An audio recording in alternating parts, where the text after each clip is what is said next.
جو حاصل ہو گیا اس پر خوش ہوتا، یہ شکر ادا کرتا اور زندگی کو انجوائے کرنا شروع کرتا تو یہ نعمت اس کے لیے کافی ہو جاتی۔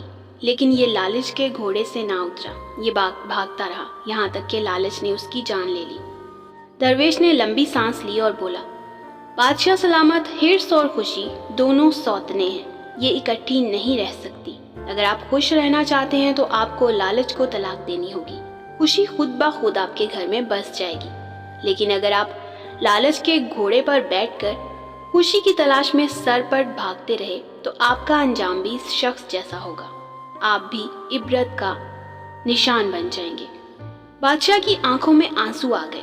اس نے کہا، جناب، بادشاہت حرص کی دلدل میں ہوتی ہے، آپ بادشاہ ہوتے ہوئے خود کو لالچ سے کیسے بچا سکتے ہیں؟ درویش نے کہکا لگایا اور بولے، اختیار میں اضافہ بادشاہوں کی حرص ہوتی ہے، اور جو بادشاہ زیادہ سے زیادہ اختیارات حاصل کرنے کی کوشش کرتا ہے اس میں اور زمین پر پڑے اس شخص میں کوئی فرق نہیں ہوتا۔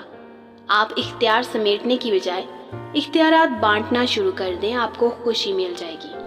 دوستو، آج کی اس کہانی سے ہمیں یہ سبق ملتا ہے کہ انسان جتنا اپنی امیدوں کو کم کرے گا اور جتنا اپنے پاس موجود نعمتوں پر شکر ادا کرے گا اتنا ہی زیادہ وہ خوش رہے گا۔ امیدوں کو لمبا کرنا اور زیادہ مال و متاع کی لالچ کرنے والا انسان کبھی خوش نہیں رہ سکتا۔ دوستو، خوشی کا اصل راز قناعت پسندی ہے۔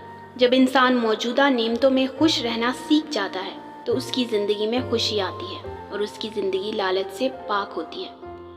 دوستو، حقیقی خوشی کیا ہوتی ہے، اس حوالے سے ایک چھوٹا سا واقعہ بتاتی ہوں، ذرا غور سے سنیے گا۔ کہتے ہیں ایک ٹیلی فونک انٹرویو میں ریڈیو اناؤنسر نے اپنے مہمان سے، جو کہ ایک ارب کروڑ پتی شخص تھا، سے پوچھا، زندگی میں سب سے زیادہ خوشی کس چیز میں محسوس ہوئی؟ وہ کروڑ پتی شخص بولا، میں زندگی میں خوشیوں کے 4 مراحل سے گزرا ہوں اور آخر میں مجھے حقیقی خوشی کا مطلب سمجھ میں آیا کہ حقیقی خوشی کن باتوں میں ہے۔ سب سے پہلا مرحلہ تھا مال اور اسباب جمع کرنے کا، لیکن اس مرحلے میں مجھے وہ خوشی نہیں ملی جو مطلوب تھی۔ پھر دوسرا مرحلہ آیا قیمتی سامان اور اشیاء جمع کرنا، لیکن مجھے محسوس ہوا اس چیز کا اثر بھی وقتی ہے اور قیمتی چیزوں کی چمک بھی زیادہ دیر تک برقرار نہیں رہتی۔ پھر تیسرا مرحلہ آیا بڑے بڑے پروجیکٹ حاصل کرنے کا، جیسے فٹ بال ٹیم خریدنا، ہوٹلز وغیرہ خریدنا، لیکن یہاں بھی مجھے وہ خوشی نہیں ملی جس کا میں تصور کرتا تھا۔ چوتھی مرتبہ ایسا ہوا کہ میرے ایک دوست نے کہا کہ میں کچھ معذور بچوں کے لیے ویل چیئرز خریدنے میں مصروف ہوں۔